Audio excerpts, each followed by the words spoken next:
Kumusta kayong lahat? Hiyori nga pala ng Wano Kuni Anime. Ito na famang kabuuan ng mga nag-aapoy na tagpo sa pinakabagong chapter ng Elbaf Arc. Sana pala i-like niyong videong to. At sana huwag niyong skip kahit yung maikling ads lang. Dahil sobrang laking tulong na nito sa akin at sa ating channel.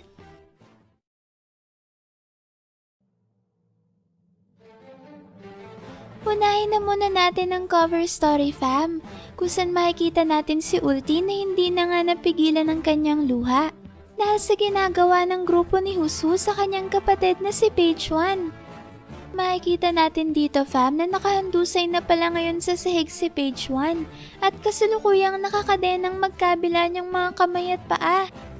Dito ay walang kalaban-laban na pinagbububugbog si Page 1 ng mga tauhan ni Husu. Habang si Husu naman mismo ay nasa akto ng pagtarak ng espada ni Yasui sa may bandang leeg ni Page 1. Pagkatapos naman ng cover story na yan fam, ay pumunta na tayo ngayon sa mga nagbabagang mga kaganapan sa mismong chapter. Sa pag-uumpisa nga ay kagad na nating maririnig ang pagmamaktol ni Nami na sinasabing sinayang lang raw nilang kanilang oras. Dahil pagkatapos nga ng maghapon nilang paghahanap sa loob ng Aurus Castle, ay wala man lang silang nakuha ni isa man lang na higanteng perlas o dambuhalang diamante o kahit man lang raw sana isang pirasong ginto. Pagkasabi naman niya ni Nami ay mabilis siyang pinaalalahanan ni Rodo na wag raw masyadong malakas ang boses nito sa pangangamba na baka may ibang makarinig sa kanila. Hindi naman pinansin ni Nami ang paalalang ito ni Rodo at nagpatuloy pa rin siya sa kanyang pagmumukmok. Sinabi dito ni Nami na hindi naman raw siya sumama sa kastilyo dahil may pakialam siya sa halimaw na si Loki, kundi dahil gusto niyang makakuha ng mga kayamanan. Sa sumunod na panel naman fam, may makikita nating nakasakay na pala ngayon si Nami sa Svar o Misship. Dito ay kapansin-pansin, nalula na rin pala ng Misship ang mga natagpuan nilang sugatang Guardiang Giant sa loob ng Aurus Castle. Mukhang gulat naman ang mga Guardiang Giants na to sa kanilang narinig at hindi sila makapaniwala na sinabi ni Nami ang pangalan ni Prince Loki at pati na rin ang mga namanggit nitong mga kayamanan sa kastilyo. Kagad ngang pinakalma ni Rodo ang mga Guardiang Giants at sinabihan ng mga ito na wag nang intindihin pa ang kanilang mga narinig. Sinabi sa kanila ni Rodo na kailangan raw nilang mag-focus sa pagpapahinga nang sa gayon ay mas mapabilis ang kanilang pag-recover. Pagkatapos nga itong masabi ni Rodo ay muli naman niyang pinaalalahanan si Nami at binulong dito na kung maaari ay tumigil na siya sa kanyang pagmamaktol dahil naririnig ito ng kanilang mga kasamang giants. Subalit katulad nga kanina fam ay binaliwala pa rin ni Nami ang paalala ni Rodo at ngayon ay sinisigaw pa nito kung bakit raw wala silang nakuhang kayamanan. Pagkatapos naman ng makulit na eksenang yan fam ay lumipat na ngayon ang chapter sa grupo ni na Frankie at Ripley.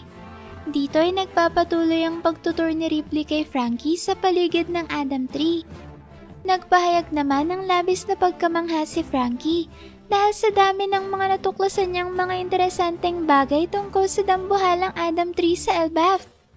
Sumagot naman si Ripley at sinabing ang mga mamamayan raw ng Elbaf ay naninirahan sa mga higanteng sanga ng Adam Tree, kaya naman ang bawat isa sa mga sangang ito ay may sari-sariling kasaysayan.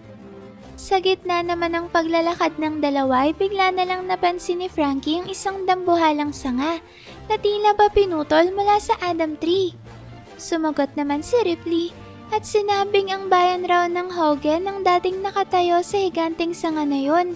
Subalit sa kasamang palad raw ay may bigla na lang malakas na kidlat na tumama dito na siya namang pinagkumpisahan ng isang malaking sunog na mabilis na kumalat sa nasabing bayan.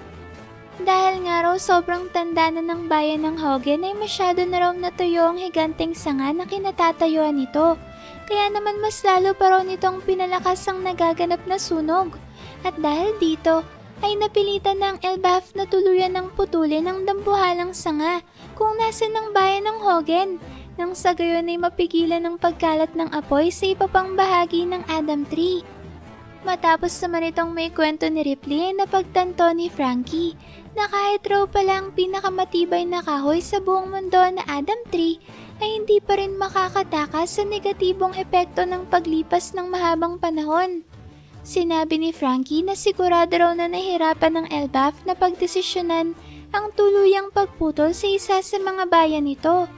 Sumagot naman si Ripley at sinabing maaari nga raw nilang sabihin na ang tanging kahinaan lang ng Elbaf ay ang elemento ng apoy at kidlat.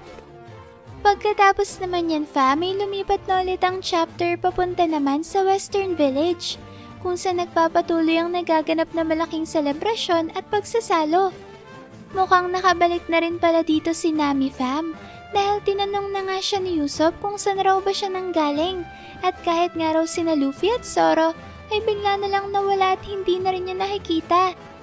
Sumagot naman si Nami at sinabing baka raw naglilibot-libot lang sa Elbaf sina Luffy at Zoro. Sumang-ayon naman si Usopp at sinabing tama nga raw siguro ang naisip na ito ni Nami at baka nag-e-explore lang ngayon ang dalawa. Sa sumunod na panel naman ay pinakilala ni Usopp kay Elder Jarul si Nami na tinawag nito ang kanilang henyong navigator. Pagkakita naman ni Chief Jarul kay Nami ay nasabi nito na napakaganda raw pala ng navigator ni na Usopp. Kaagad namang pinuna ni Usopp ang naging obserbasyon ni Elder Jarul at tinawag itong isang manyakis. Dito ay tinanong ni Usopp si Chief Jarul kung katulad raw ba ni Nami ang mga tipo niyang babae. Seryoso naman ang naging pagsagot ni Elder Jarul at sinabing kung siya raw ang tatanungin ay mas gugustuhin niya raw piliin ng mga babae na mas maedad pa kesa sa kanya. Pagkasabi nga nito ni Chief Jarul ay kagad na tumalon papunta sa kanya si Usopp at pabirong hinampas ang dambuhalang espada na nakatarak sa kanyang ulo. Sinabi dito ni Usopp na imposible raw na makahanap pa si Elder Jarul ng babae na mas matanda pa sa kanya dahil siya nga raw ang pinakamatandang nilalang na nabubuhay ngayon sa ibabaw ng lupa. Kaagad namang napasigaw si Chief Jarul dahil sa sobrang sakit ng ginawa sa kanya ni Usopp. At sa sobrang sakit nga ay halos mapaluan ng mga mata ni Chief Jarul, habang ang ibang giants naman ay napasigaw dahil sa labis na pag-aalala dito. Pagkatapos niyan may mabilis na pinagsabihan ng giant captain na si Dory si Usopp at kaagad itong pinalayo mula kay Elder Jarul. Sa halip naman na makinig, ay pinatahimik na Usopp si Dory at nagyaya pa sa iba kung sino raw ang may kayang makabunot ng Excalibur na espada na nakatarak sa ulo ng matandang giant. Muli namang napasigaw ang mga giants dahil sa pagyayaya na ito ni Usopp at sinabing ikakamatay raw ni Chief Jarul kapag nabunot ang dambuhalang espada palabas sa kanyang ulo dahil nga sa pagkawala ng napakaraming dugo. Nabubulol namang sinabi ni Brook na sobrang lasing na raw pala ngayon ni Usopp. Bigla namang napabuntong hininga si Nami at sinabing si Brook pa raw talagang may ganang magsabi nun. Gayong pareho lang naman sila ni Usopp na halos mawala na sa sarili dahil sa sobrang kalasingan. Pagkasabi naman ito ni Nami, bigla siyang lumipat sa tabi ni Jinbei at sinabing natural lang naman raw na magsaya ngayon si Usopp dahil pangarap raw talaga nito na makarating sa Elbaf. Tumatawa namang sumagot si Jinbei at sinabing ganun nga raw ang nakikita niya dahil maligayang maligaya raw talaga ngayon si Usopp. Sa dulo naman ng eksenang yan may tila baka kakaibang bagay na napansin si Sanji. Dito kasi biglang na-realize ni Sanji na wala na pala ngayon sa nagaganap na kasiyahan si Gerd. Kaya naman dahil dyan, kagad na nag-ikot-ikot si Sanji upang hanapin si Gerd nang sa gayon ay alamin kung okay lang ba ang kalagayan nito. Makikita naman natin sa sumunod na panel na sinusubukan na pala ni Gerd na gamutin ng mga sugatang Guardiang Giants na sinama ni Naruto mula sa Oros Castle. Sinabi ni Gerd na nagkabali-bali raw ang mga buto ng dalawang Guardiang Giants na to at ang isa raw sa kanila ay meron namang stab wound o sugat na nagmula sa isang matilos na bagay. Dito may tinanong ni Gerd si Rodo kung naniniwala raw ba talaga ito na magagawa ng isang normal na individual na makapagdulot ng ganito katinding mga sugat sa mga mandirigmang giants na nagsisilbing tagapagbantay ng kastilyo. Dahil nga dito may mabilis na nagduda si Gerd at tinanong si Rodo kung ano raw ba talagang nangyari sa Oris Castle. Sinabi dito ni Gerd na hindi raw basta-basta ordinaryong giants lang ang mga gwardyang to, kaya naman hindi raw biro na magtamo sila ng ganito kalaking pinsala. Sumagot naman si Rodo at sinabing wala naman raw siyang nakitang kakaiba sa kastilyo. Pumunta lang raw siya doon para mag-research, nang sa gayon ay mas mapaganda pa ang kanyang Lego Castle. Subalit laking gulat na lang raw niya nang makita niyang may malaking sira na ang pintuan, at pagkatapos ay natagpuan na niya ang mga sugatang gwardya sa loob ng Oris Castle. Sa gitna naman ng pagsasalita ni Rodo ay bigla naman siyang tinanong ni Gerd kung naiinitan raw ba siya dahil tumatagaktak raw ngayon ang kanyang pawis.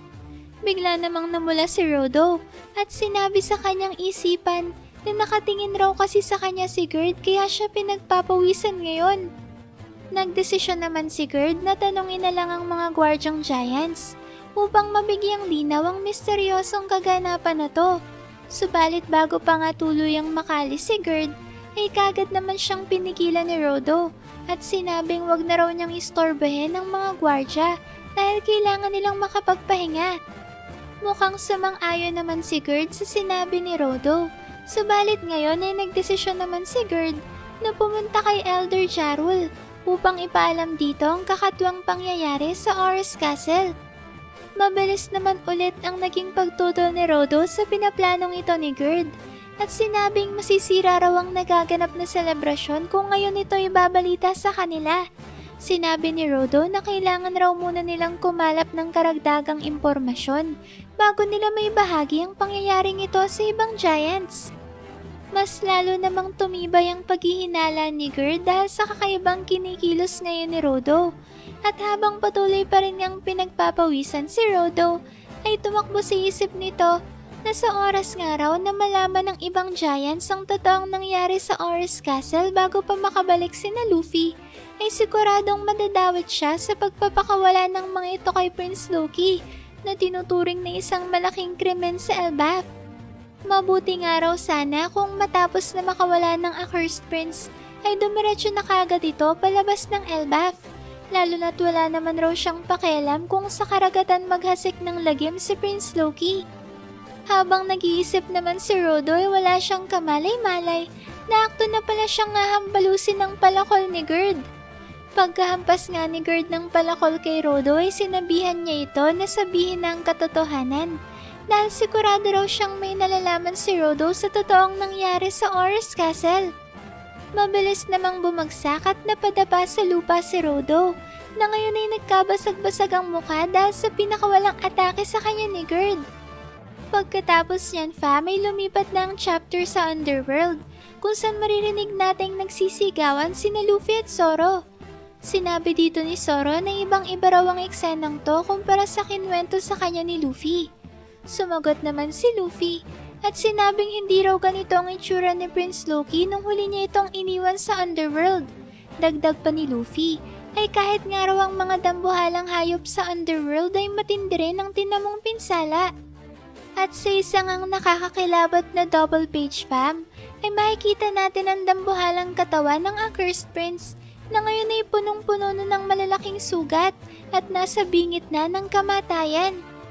Dito fam ay hindi makapaniwala si Luffy sa nangyari kay Prince Loki, kaya tinatanong niya ito kung ano raw bang nangyari at kung sino raw bang gumawa nito sa kanya. Pagkatapos itong may tanong ni Luffy ay hindi na nakasagot pa ang Accursed Prince at tila ba wala pa rin itong malay. Habang nagaganap yan fam ay makikita naman natin sina Luffy at Zoro na nakatayo sa harap ng nag-aagaw buhay na si Prince Loki. At dito ay nakasabit na sa likod ni Luffy ang dambuhalang susi sa kadena ng Accursed Prince. Tila hindi naman lubos maisip ni Zoro kung gaano talaga kalaki si Prince Loki. At dito ay sinabi niya na kahit nga raw ikumpara ito sa mga giants ay sobrang laki pa rin raw pala nito. Muli namang sinubukan ni Luffy na kausapin ng Accursed Prince at sinabihan ito na magsalita na. Dito may baka sa mukha ni Luffy ang labis na pag-aalala dahil sa pangambang baka natuluyan nang ang malagutan ng hininga sa Prince Loki. Kaagad namang natawa si Luffy nang bigla nitong mapansin na humihinga pa pala ang Accursed Prince. Kaya naman dahil dyan fam, ay mabilis na lumapit kay Prince Loki si Luffy upang susiyan ang kadena nito. Mabilis naman siyang sinaway ni Zoro at sinabing wag raw muna nitong kalagan ang kadena ng Accursed Prince.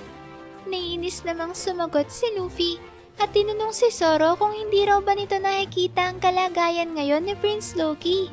Sa tingin raw ba ni Zoro ay makakapagwala pa ang Accursed Prince sa kabila ng masamang lagay nito? Pagkasabi niya ni Luffy ay humingi naman siya ng tulong kay Zoro para mapakawalan si Prince Loki.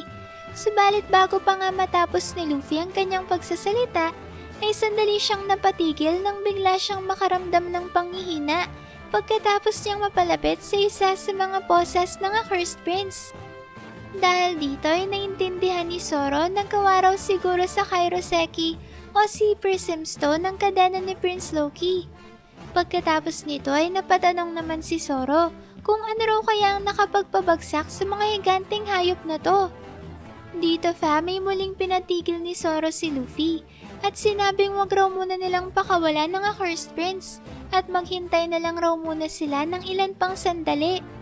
Habang sinasabi naman niya ni Zoro ay nagsimula itong maglakad papalapit kay Prince Loki.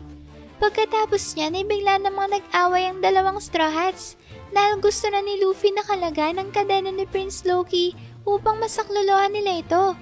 Sinabihan pa nga dito ni Luffy si Zoro na hindi na sila pwedeng maghintay at mag-aksaya ng panahon dahil nasa bingit na ng kamatayan ng Accursed Prince, kaya kinakailangan na nila itong tulungan sa lalong madaling panahon. Nagsimula na rin namang mabwisit si Zoro at sinabing wala naman raw silang utang kay Loki, kaya bakit raw batat natat si Luffy na iligtas to? Dito fa may sinubukan ni Zoro na ipaintindi kay Luffy na hindi nila maaring basta nalang baliwalain ang masamang reputasyon ng Accursed Prince, lalo na raw at kasing laki ni Ors ang giant na to. Sinabi dito ni Zoro na sa oras raw na pakawalan nila si Prince Loki, ay malaki ang tsansa na hindi magandang maging kalabasan nito kahit na raw nasa malakas na bansa pa sila ngayon katulad ng Elbaf. Kaya naman ito raw ang dahilan kung bakit kailangan munang maghintay ni Luffy.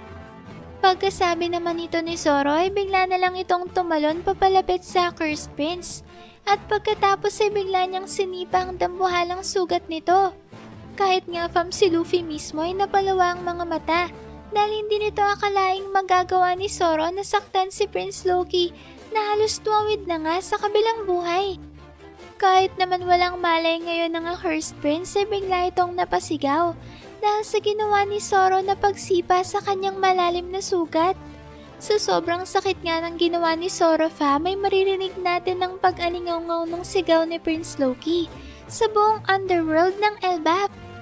Habang sumisigaw naman ang napakalakas ang Accursed Prince, ay kalmadong sinabi ni Zoro na mukhang totoo raw palang matitinding pinsala ni Prince Loki at hindi raw pala nito pinepeke ang kanyang mga sugat.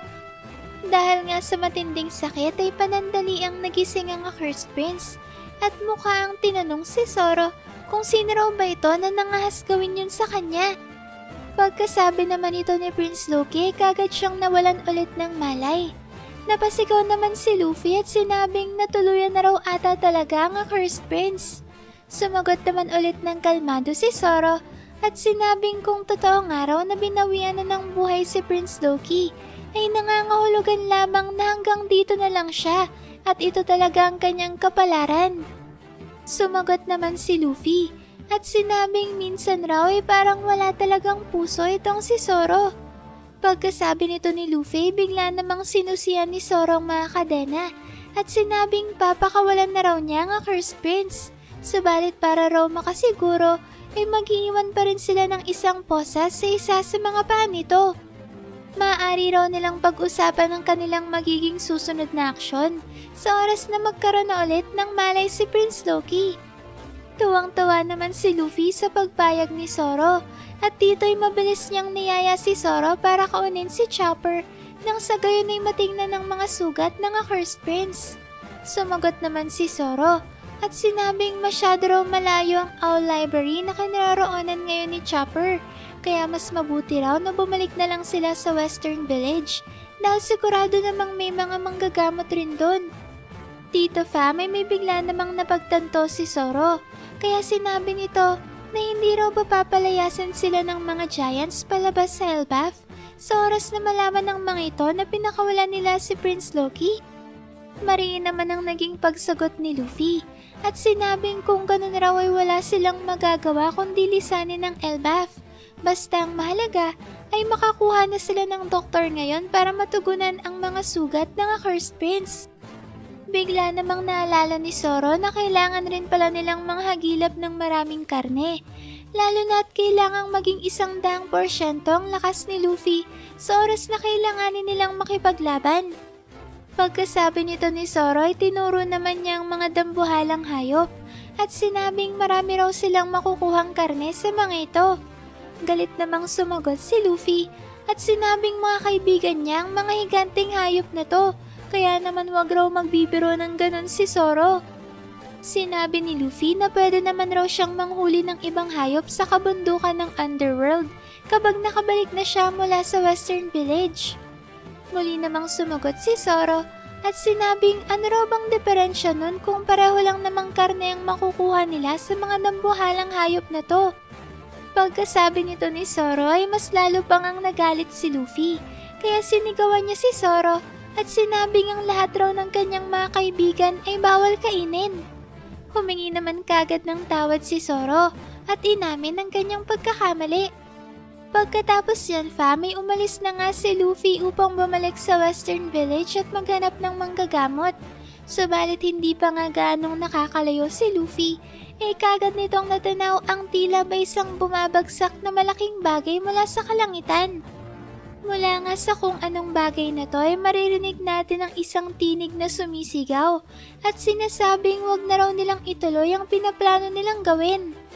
Hindi naman nagtagal fam at makikita na nga natin sa isang nakakatawang eksena ang buong New Giant Warrior Pirates na ngayon ay nahuhulog mula sa Sunrealm lula ng kanilang mischief. Dito ay natatarandang nagsisigawan ng New Giant Warrior Pirates crew kung saan sinabi ni Rodo na binanggit na nga raw niya kanina na hindi masusustinahan ng Island Clouds ang kanilang barko sa oras na makapasok na sila sa Underworld. Sumagot rin naman ng pasigaw ang kapitan nilang si Hyrodin at sinabi nga akala niya raw ay magagamit pa nila ang huling buoyancy ng Island Cloud bago tuluyang maglaho ang mga ito.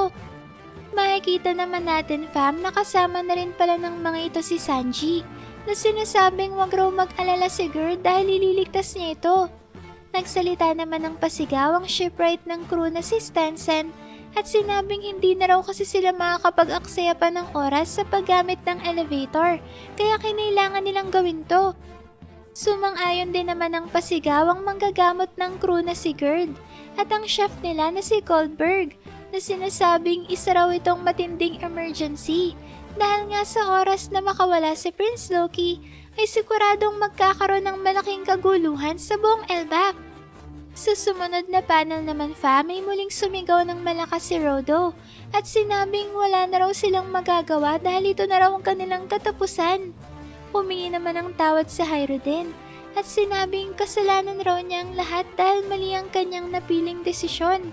Sumagot naman si Goldberg at sinabing hindi kailangang humingi ng tawad ng kanilang kapitan dahil iniisip lang naman ito ang ikabubuti ng Elbaf.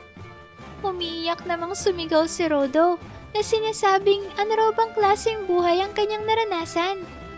Bago naman tuluyang bumagsak sa lupa ang misship na sinasakyan ng New Giant Warrior Pirates at ni Sanji, ay mabilis na nakagawa ng aksyon si Luffy upang maligtas ang grupo.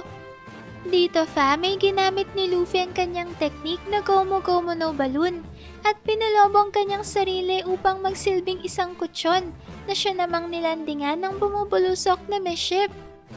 Medyo nakakabilib si Luffy dito dahil nagawa niyang mapalobo ang kanyang katawan at gawin itong mas malaki pa sa higanteng misship ng mga giants. Kaya naman dahil dyan, ay matagumpay na naokupahan ni Luffy ang buong area na babagsakan sana ng barko ni na Hyrodin dahilan upang mabawasan ng impact na buong pwersa sanang tatanggapin ng mga to. Humahagulgol namang nagpasalamat si Hyrodin sa pagliligtas ni Straw Hat sa kanila, habang si Luffy naman ay masayang binati ang grupo. Masaya na sana ang lahat, fam, kaso mukhang nakaligtaan naman ng New Giant Warrior Pirates. Natatalbog nga pala ang misship pagkatapos nitong bumagsak sa pinalobong katawan ni Luffy. At dahil nga dyan ay nagkabangas-bangas ang mukha at katawan ng crew ni Hyrodin, maliban na lang kay Gerd na nagawang mailipad ni Sanji. Dito ay maling nagpasalamat sina Hyrodin at Stansen kay Luffy, dahil kung hindi nga raw dahil sa kanya, ay siguradong namamahinga na sila ngayon. Sinabi rin nga dito ng New Giant Warrior Pirates na kinailangan raw kasi nilang magmadali, kaya mabuti na lang raw talaga at umabot sila sa tamang oras. Dito fam ay nakiusap ang buong crew na wag nang ituloy ni Luffy ang kanyang balak na pakawalan si Prince Loki. Sinabi dito ni Gerd na pinilit niya raw si Rodo na sabihan ng katotohanan, kaya ngayon ay alam na nila kung ano talaga ang pinaplanong gawin ni Straw Hat. Humingi naman kagad ng tawad si Rodo kay Luffy, habang nagpatuloy naman si Hyrodin sa pakiusap nito kay Straw Hat na wag na nitong pakawalan pa ang Accursed Prince.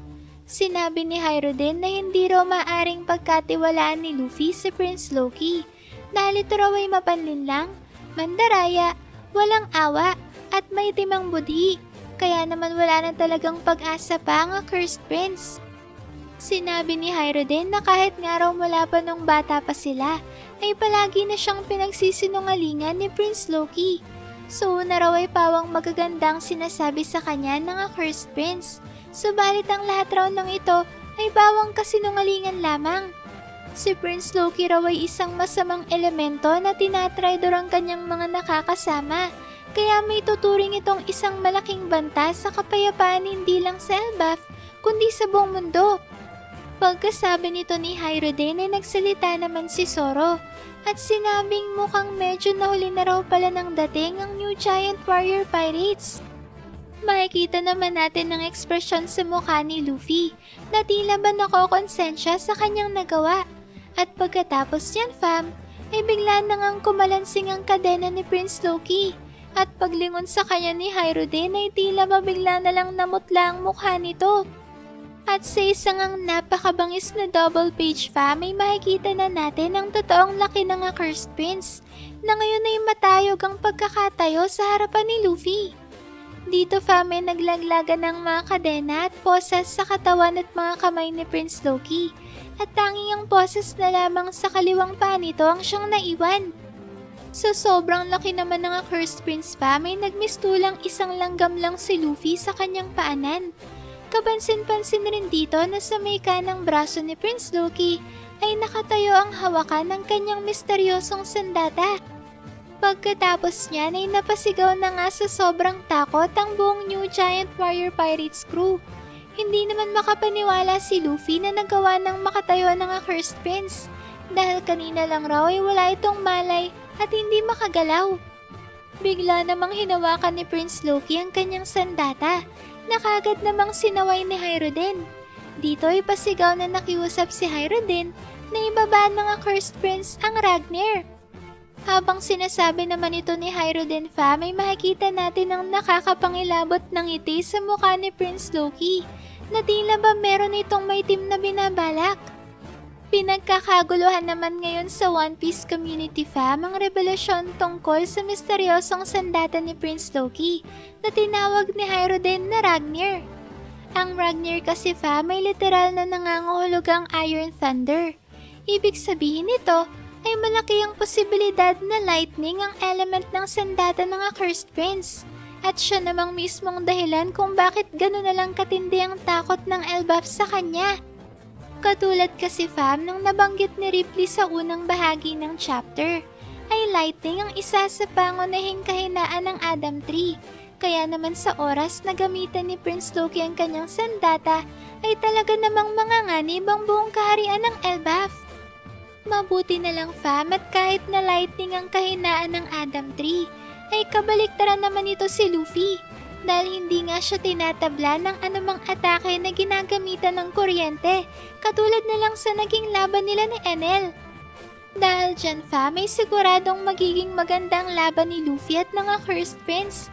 At ang pinakamatindi pa dyan fam, ay kasama na rin ngayon ni Luffy sa Underworld sina Zoro at Sanji. Kaya talaga namang nakakasabik na makita ang Monster Trio sa pagharap ng mga ito sa itinuturing na pinakamalakas na giant na nabubuhay ngayon sa mundo. Walang iba kundi si Prince Loki. Paki-comment na lang dyan sa baba fam kung ano pang mga interesanteng bagay ang napansin nyo sa napaka-astig na chapter na to. Maraming salamat fam sa solid at walang sawa niyong pagsuporta sa ating channel. Sana'y palagi kayong ligtas at nasa mabuting kalagayan. Mag-ingat kayo palagi. See you on our next video and stay good fam!